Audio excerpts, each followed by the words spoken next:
नमस्कार, हिमाचल समाचार में आपका स्वागत है। आज के मुख्य समाचार।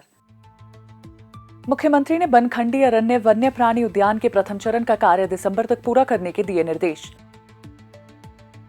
आईबीसीए ने तसा रापचू संरक्षण रिजर्व प्रबंधन के लिए मुख्यमंत्री को 3 करोड़ रुपए का चेक किया भेंट। स्वास्थ्य सेवाओं को सशक्त बनाने के लिए तकनीकी स्वास्थ्य कर्मचारियों के मानदेय में वृद्धि। सरकार के इस फैसले से स्वास्थ्य विभाग को वर्षों से खाली पड़े पदों को भरने में मिलेगी मदद। करहा में 50 करोड़ रुपए से बन रहा Rajiv Gandhi day boarding school. बच्चों के सपनों को देंगे पंख, मिलेगा पब्लिक स्कूलों जैसा माहौल। और अब समाचार विस्तार से। मुख्यमंत्री ठाकुर सुखविंदर सिंह सुक्खू ने वन विभाग को कांगड़ा जिले के उपमंडल स्थित दुर्गेश अरण्य वन्य प्राणी उद्यान बनखंडी के निर्माण कार्य में तेजी लाने के निर्देश दिए। उन्होंने कहा कि इस परियोजना के प्रथम चरण का कार्य हर हाल में दिसंबर 2026 तक पूरा किया जाना चाहिए। मुख्यमंत्री ने आज अपने आधिकारिक आवास ओक ओवर में परियोजना की प्रगति की समीक्षा करते हुए कहा कि इस उद्यान में विश्व स्तरीय सुविधाएं उपलब्ध होंगी और कांगड़ा जिला पर्यटन का मुख्य आकर्षण का केंद्र बनेगा। उन्होंने कहा कि इस उद्यान में 3 पार्किंग स्थल, फूड कोर्ट, रेस्टोरेंट तथा पर्यटकों के लिए अन्य आवश्यक सुविधाएं विकसित की जाएंगी। ये उद्यान 233 हेक्टेयर क्षेत्र में फैला होगा, जिसमें शेर व बाघ सफारी के साथ साथ विभिन्न वन्य प्राणियों, सरीसृपों और पक्षियों के लिए विशेष बाड़े बनाए जाएंगे। मुख्यमंत्री ने अस्पताल व प्रशासनिक भवन, दूसरी पार्किंग, ऑपरेशन थिएटर और डायग्नोस्टिक भवन, क्वारंटीन क्षेत्र, कमीशरी क्षेत्र, शौचालय ब्लॉक और भूमिगत जल टैंकों से संबंधित निविदाएं शीघ्र आमंत्रित करने के भी निर्देश दिए। मुख्यमंत्री ने पर्यटकों के मनोरंजन के लिए वन विभाग को परियोजना को आकर्षक बनाने के लिए इको टूरिज्म गतिविधियों, तारामंडल, रॉक क्लाइंबिंग व बोटिंग जैसी साहसिक गतिविधियों को शामिल करने को कहा। उन्होंने स्थानीय प्रजातियों के पौधे रोपने पर भी बल दिया ताकि पार्क की सुंदरता और पारिस्थितिकी संतुलन को बनाया जा सके और अधिक से अधिक पर्यटकों को आकर्षित किया जा सके। मुख्यमंत्री ने कहा कि ये प्राणी उद्यान देश का पहला ऐसा उद्यान है जिसे भारतीय हरित भवन परिषद से सतत और पर्यावरण अनुकूल पहल के लिए प्रमाणन प्राप्त हुआ है।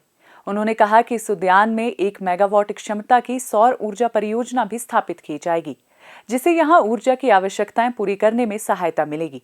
इस अवसर पर great Himalayan national park Kullu, bio conservation society ने आपदा राहत कोष और मुख्यमंत्री सुख आश्रय कोष में 5-5 लाख रुपए का अंशदान दिया। इसके अलावा बायो कंजर्वेशन सोसाइटी खजियार की ओर से अतिरिक्त मुख्य सचिव श्री के पंत ने मुख्यमंत्री सुख आश्रय कोष और आपदा राहत कोष के लिए 5,50,000 रुपए का चेक भेंट किया। इंटरनेशनल बिग कैट अलायंस की टीम ने श्री सुमित्रा दास गुप्ता के नेतृत्व में नव अधिसूचित तसा रापचू संरक्षण रिजर्व के संरक्षण और प्रबंधन के लिए मुख्यमंत्री ठाकुर सुखविंदर सिंह सुक्खू को आज 3 करोड़ रुपए का चेक सहायता राशि के रूप में भेंट किया। मुख्यमंत्री ने इस उदार सहायता के लिए आईबीसीए का आभार व्यक्त करते हुए कहा कि ये धनराशि संरक्षण रिजर्व की प्रबंधन योजना तैयार करने, प्रबंधन समिति के गठन और संबंधित हितधारकों की क्षमता निर्माण जैसी प्रारंभिक संरक्षण गतिविधियों को गति प्रदान करने में महत्वपूर्ण भूमिका निभाएगी।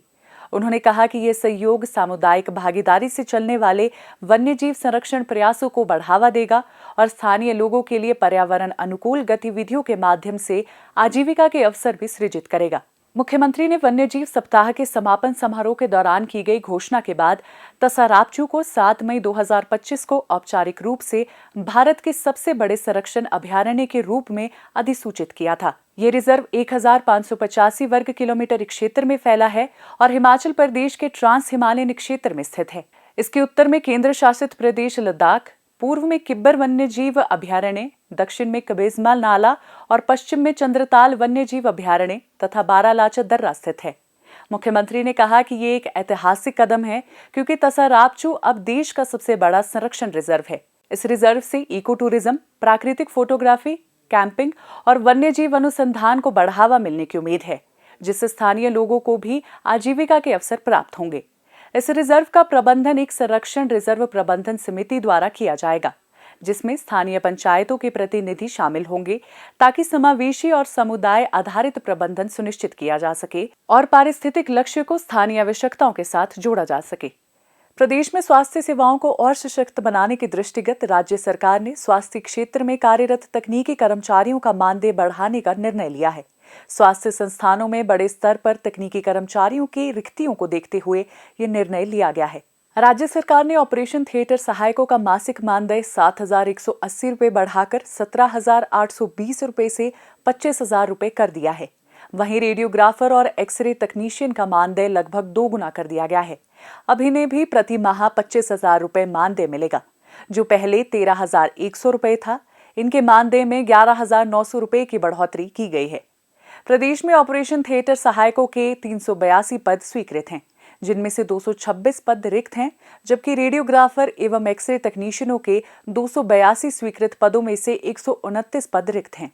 कम मानदेय के कारण तकनीकी विशेषज्ञ सरकारी सेवा में आने से हिचकते हैं, जिससे अस्पतालों में स्टाफ की कमी बनी रहती है।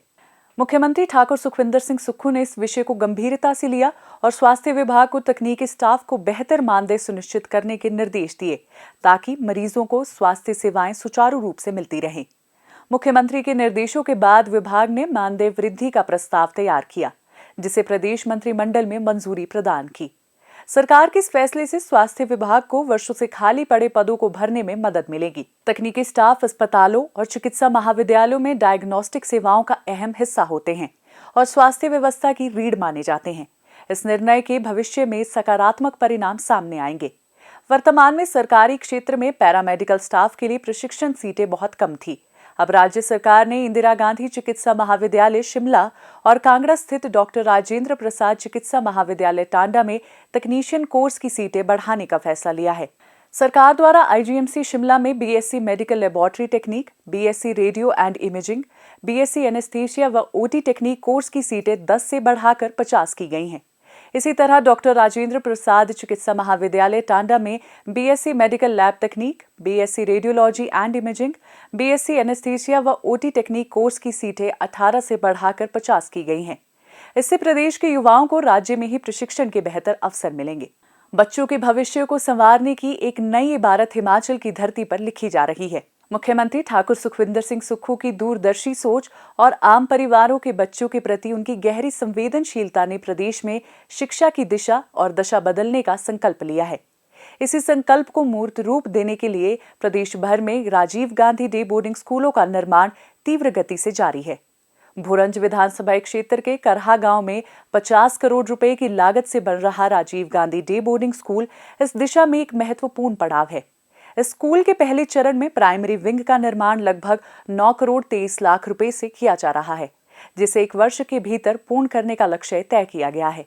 करीब 102 कनाल भूमि पर विकसित हो रहा यह आधुनिक शिक्षण संस्थान न केवल शिक्षा क्षेत्र में नए कीर्तिमान स्थापित करेगा, बल्कि विद्यार्थियों के समग्र विकास का आदर्श केंद्र बनेगा।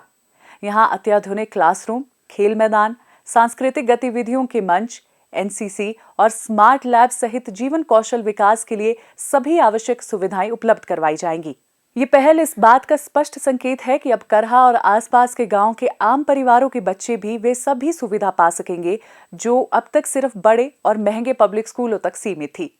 Rajiv Gandhi day boarding school आम बच्चों के सपनों को नया आकाश देगा, जहां वे आत्मविश्वास से उड़ान भर सकेंगे, प्रतिस्पर्धा करेंगे और जीवन में नई ऊंचाइयों को छुएंगे। करहा का ये शिक्षण संस्थान शिक्षा के क्षेत्र में निश्चित रूप से एक मील पत्थर साबित होगा।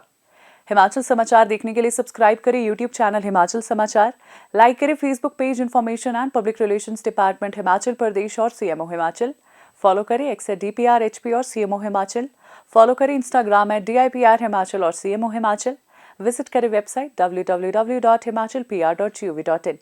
इस अंक में इतना ही, कल फिर होगी मुलाकात। दीजिए इजाजत, नमस्कार।